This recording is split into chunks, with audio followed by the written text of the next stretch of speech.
अस्सलामुअलैकुम। नॉवेलिक्स ऑफिशियल में खुश आमदीद। आज हम आबनूस नावल की तीसरी किस्त के साथ हाजिर हुए हैं जो कि मिर्हा कंवल ने लिखा है। तो चलो स्टार्ट करते हैं। जमाल साहब सफ़िया बेगम के साथ, दुर्दाना बेगम और कमाल साहब मरियम के साथ कमरे में दाखिल हुए।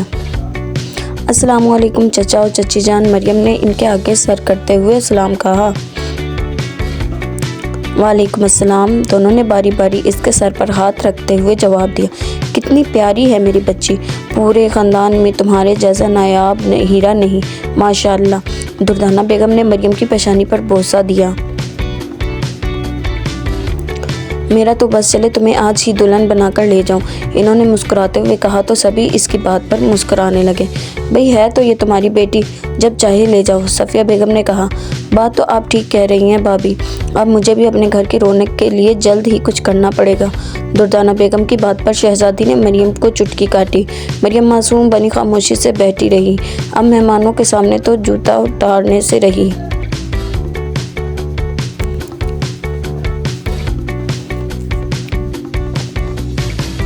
कमरे में राहील दाखिल हुआ और कमाल साहब के साथ वाली कुर्सी पर बैठ गया। शहजादी ने किन अखियों से राहील की तरफ देखा। जिस टाइप का वो था, शहजादी भी इसी टाइप की थी, थोड़ी मॉडर्न ख्यालात की। राहील ने शहजादी की नज़रों को नोट किया मगर कोई रद्द अमल ना दिया। दुर्दाना बेगम ने सोने की अंगूठी निकालकर मरियम की उंगली में पहनाई और कुछ रकम इसके हाथ पर रखी। बहुत बहुत मुबारक हो मरियम भाभी, आज से आप मेरे अरसम भाई की मंग हो गई हैं। राहील ने सबके सामने मरियम को छेड़ा। किसी का लिहाज भी कर लिया करो राहील। दुर्दाना बेगम ने इसके सर पर चपट लगाई। राहील शर्मिंदा सा हुआ तो सब इसे देखकर हंसने लगे। शहजादी ने मिठाई की प्लेट उठाई और सबका मुंह मीठा करवाने लगी। ये ले चची जान, मुंह मीठा करें। इसने दुर्दाना बेगम की तरफ गुलाब जामुन बढ़ाया।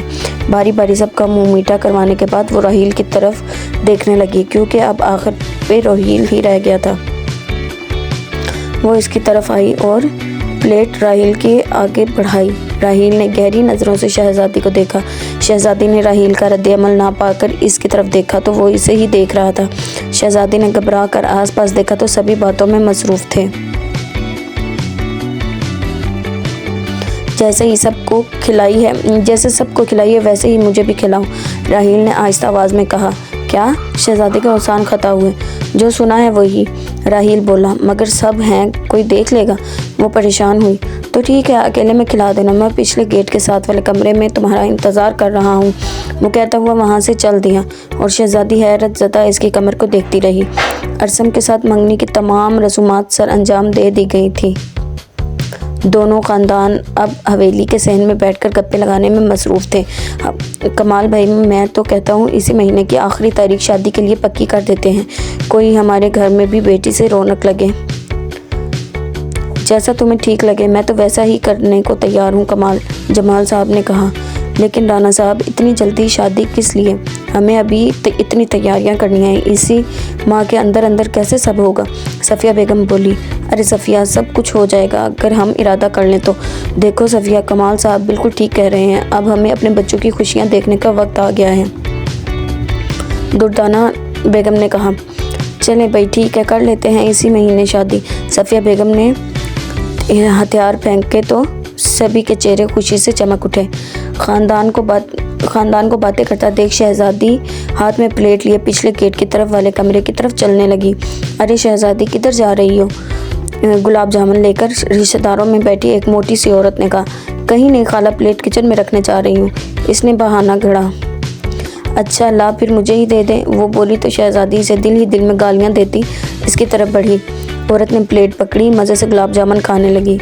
शहजादी, अभी सारा ख़ानदान इकट्ठा बैठा है, ऐसा मौका फिर नहीं आएगा, इसने सोचते हुए राहील के कहे हुए कमरे की तरफ कदम उठाए। शहजादी आहिस्ता से दरवाज़ा खोलकर अंदर दाखिल हुई। इसने कमरे को चारों ओर से देखा मगर राहील नज़र ना आया। वो वापस जाने के लिए मुड़ी तो राहील दरवाजे के साथ दीवार के साथ टेक लगाए खड़ा था। राहील ने दरवाज़ा बंद किया और फिर से शहजादी की तरफ रुख किया। वो मिठाई में ला रही थी, रास्ते में खाला ने मांग ली। वो घबराहट से हाथों को मसल रही थी। खैर, मिठाई तो एक बहाना था, असल मकसद तो तुम्हें बुलाना था।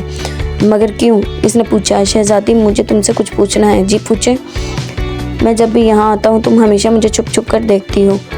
पहले तो मैं इसे अपना वहम समझता रहा, लेकिन अब मैं खुद को तुम्हारी नज़रों के सार में पाया, इसलिए मैंने सोचा तुमसे पूछ लिया जाए।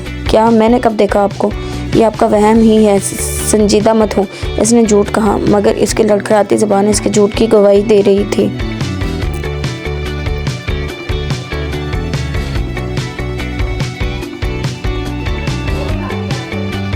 ओह, तो मतलब तुम्हारे दिल में ऐसा कुछ नहीं? फिर मैं ही पागल था जो खाला जान से रिश्ते की बात करने वाला था। इसने उदास चेहरा बनाया। क्या आप रिश्ते की बात करने वाले थे? शहज़ादी चौंक उठी। हाँ, लेकिन तुम फिक्र मत करो, अब नहीं करूँगा। नहीं, मैंने ऐसा कब कहा? शहज़ादी को जान के लाले पड़े।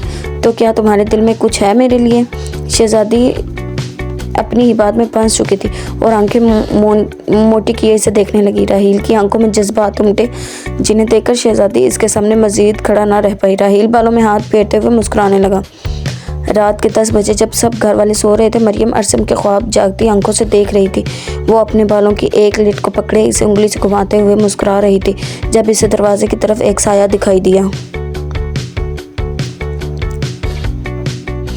मरियम ने शहज़ादी की तरफ देखा तो वो सो रही थी। इसने फिर ज़मीन पर नमूदार हुए साए की तरफ देखा।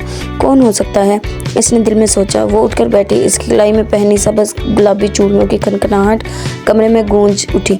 इसने अपने हाथ एक जगह टिकाए ताकि चूड़ियों की आवाज़ ना पैदा हो। वो फिर से इस साए को देखने लगी।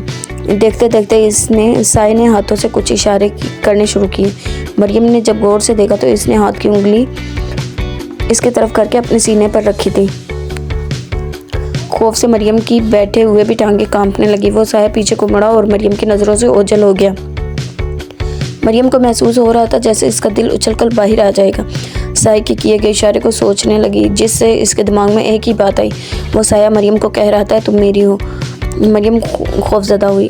अनाइज़ा की आंखें इसके कानों में गूंजने वाली एक मीठी धुन की वजह से खुली थी। इसने साइड टेबल पर पड़े क्लॉक से टाइम देखा तो सुबह के 7 बज रहे थे। वो आंखों को मसलती हुई उठी और ग्लास वाल की तरफ देखा। आज नॉर्मल सी स्नो फॉलिंग हो रही थी। अनाइज़ा को अभी भी वो धुन सुनाई दे रही थी। वो उठकर ग्लास वाल के पास खड़ी हुई। एक शख्स वाइट ओवरकोट पहने, सर पर हुडी लिए जंगल की शुरुआत में जहाँ दरख्त कदरे फासले पड़ते लकड़ी के बेंच पर बैठा सेलियो बजा रहा था।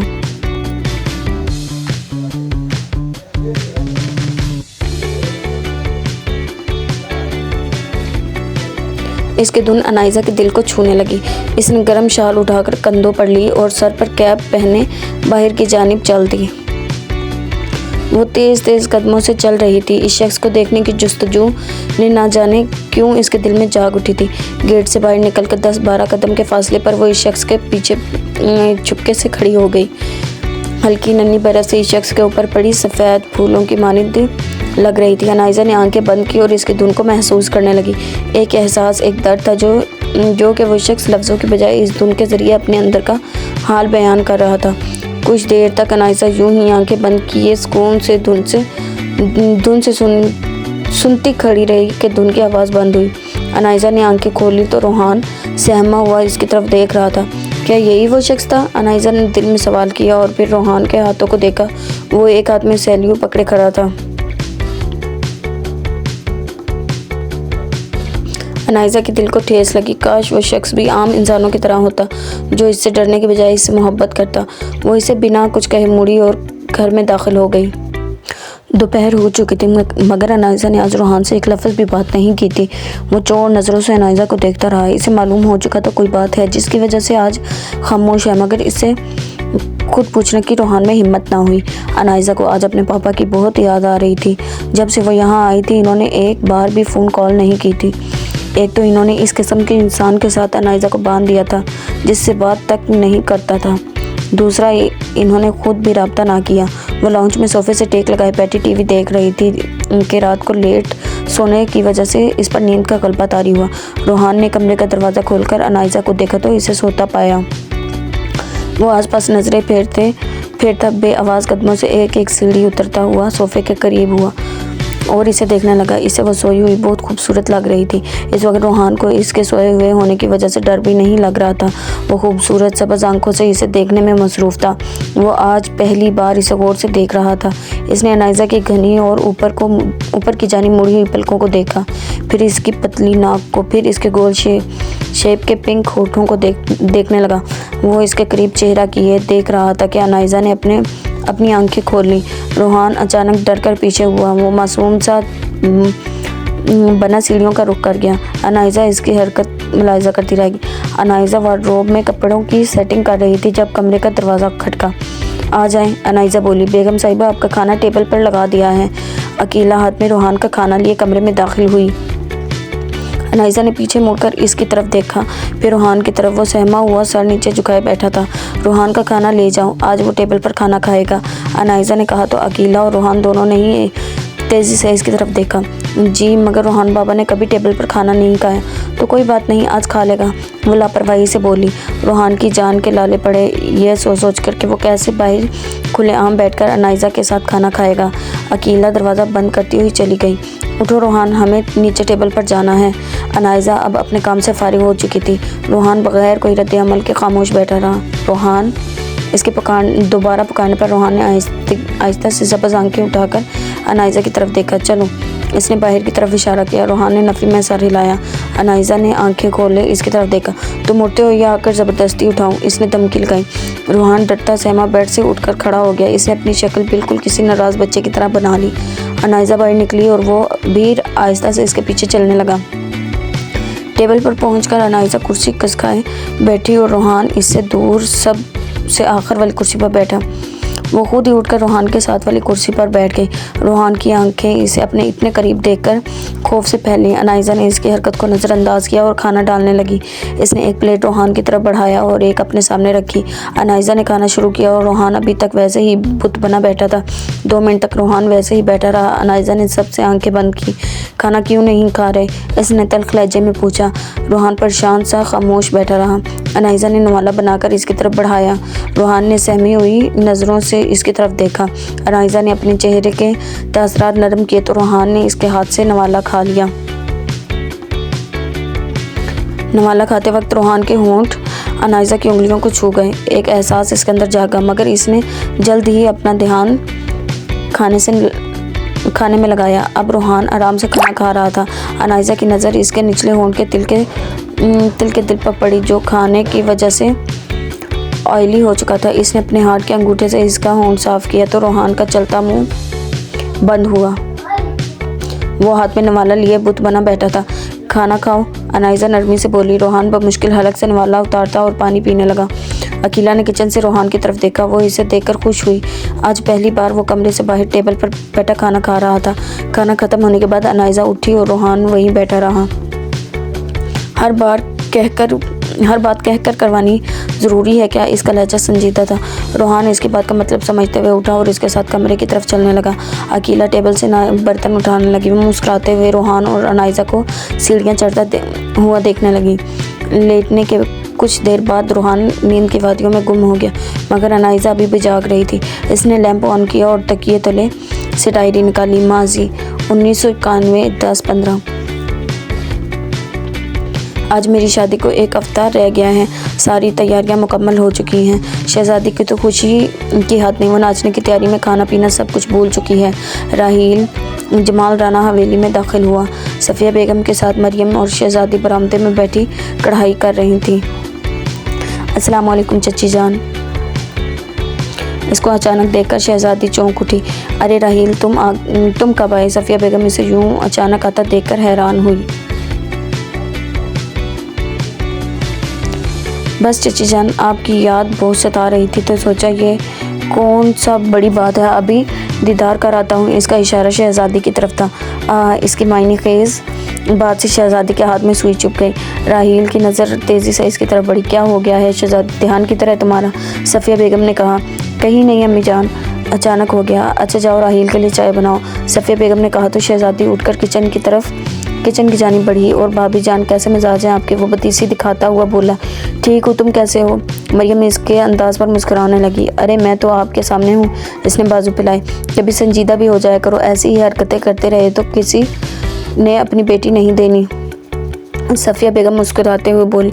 अरे चची जान छोड़ें, आप लड़कियां बहुत हैं। इसने किचन की खिड़की की तरफ की नखियों से देखा जहां शहजादी चाय बनाती हुई इसे दिखाई दे रही थी। बड़े बदलिहाज और राहील मैं लगाती हूँ दुर्दाना आपा को तुम्हारी शिकायत। अस्तगफिरुल्लाह। अरे चची जान कैसी बातें कर रही हैं, मुझसा मासूम भी भला आपने कहीं देखा होगा।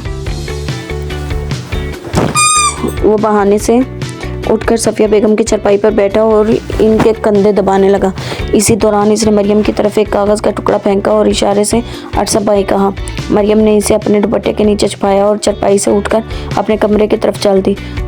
चल हट शरारती, सफ़िया बेगम ने इसके हाथ पर थपकी लगाई। मरियम ने कमरे में आकर कागज़ का टुकड़ा खोला। आज रात के 11 बजे तुम्हारे घर की छत पर तुम्हारा इंतज़ार करूँगा, आना ज़रूर, तुम्हारा अरसम। मरियम का दिल धड़कने लगा। वो आज तक अरसम से अकेले में नहीं मिली थी। इसी हफ्ते इनकी शादी थी, फिर अरसम को मिलने की क्या ज़रूरत आन पड़ी। वो परेशान सी सोचने लगी। इसके लिए अकेले में मिलना इतना आसान ना था। रात के 11 बजे मरियम ने एक नज़र सोई हुई शहजादी की तरफ देखा, फिर बेआवाज़ उठने की कोशिश की। इसे अपने हाथ पांव कांपते हुए महसूस हो रहे थे। इस तरह का काम वो पहली बार करने चली थी। कमरे से निकलकर इसने पूरी हवेली में नज़र दौड़ाई। हर तरफ सन्नाटा छाया हुआ था। एक बार तो मरियम पर खौफ तारी होने लगा, फिर हिम्मत करते हुए सीढ़ियों की जानिब बढ़ी। हवेली की छत काफ़ी वसी थी। मरियम पहुंचकर अरसम को तलाश करने लगी। इसे दूर कोने में अरसम दिखाई दिया। वो इसे इशारे से पास बुला रहा था। मरियम कांपते हुए जिस्म के साथ इसके पास पहुंची। अरसम ने मरियम की तरफ देखा। सुनहरी कमर तक आते बाल चांद की रोशनी में चमक रहे थे। सफ़ेद दूध जैसी रंगत, सब्ज़ आंखें, खूबसूरत आंखें होंठ के नीचे से आती। वो इसे देखता ही रह गया। मुझे मालूम था तुम्हारे लिए ये मुश्किल है, मगर मैं फिर भी तो यकीन था तुम ज़रूर आओगी। मगर आप इस तरह मेरे घर क्यों आए? ऐसी क्या बात है? बात बस यह है कि एक पूरा हफ्ता रह गए बगैर मैं कैसे गुजार सकता था तुम्हारे। मरियम इसने पुकारा। जी जवाब दें। हमने कभी एक दूसरे को कुछ कहा नहीं, आज तक सिर्फ आंखों की ज़बान से बात की है। मैं आज सुनना चाहता हूँ तुम्हारे मुंह से कि तुम कितना चाहती हो मुझे। शर्म से मरियम का चेहरा लाल गुलाबी हो। अरसम आप कैसी बातें कर रहे हैं? वो बमुश्किल बोली। आदत डालो, शादी के बाद सिर्फ बातें ही नहीं करूँगा। अरसम की बात पर मरियम ने चमचम करती चूड़ियों वाले हाथ से अपना चेहरा छुपाया। अरसम इसकी अदा पर मुस्कुराया। अभी से शर्मा गई। अरसम ऐसे मत कहें ना, वरना मैं वापस चली जाऊंगी। इसने अभी तक अपने हाथ चेहरे से हटाए नहीं थे। ठीक है, बस एक बार कह दो तुम्हें मुझसे मोहब्बत है। इसने मोहब्बत अरसम। मरियम का दिल चाह रहा था वो कहीं ऐसी जगह छुप जाए जहां अरसम इसे देख न सके। अरसम ने इसके शर्माने पर इसे देखा। नहीं, पहले आप जाएं, फिर मैं अपने चेहरे से हाथ हटाऊंगी। ठीक है, जैसे तुम कहो।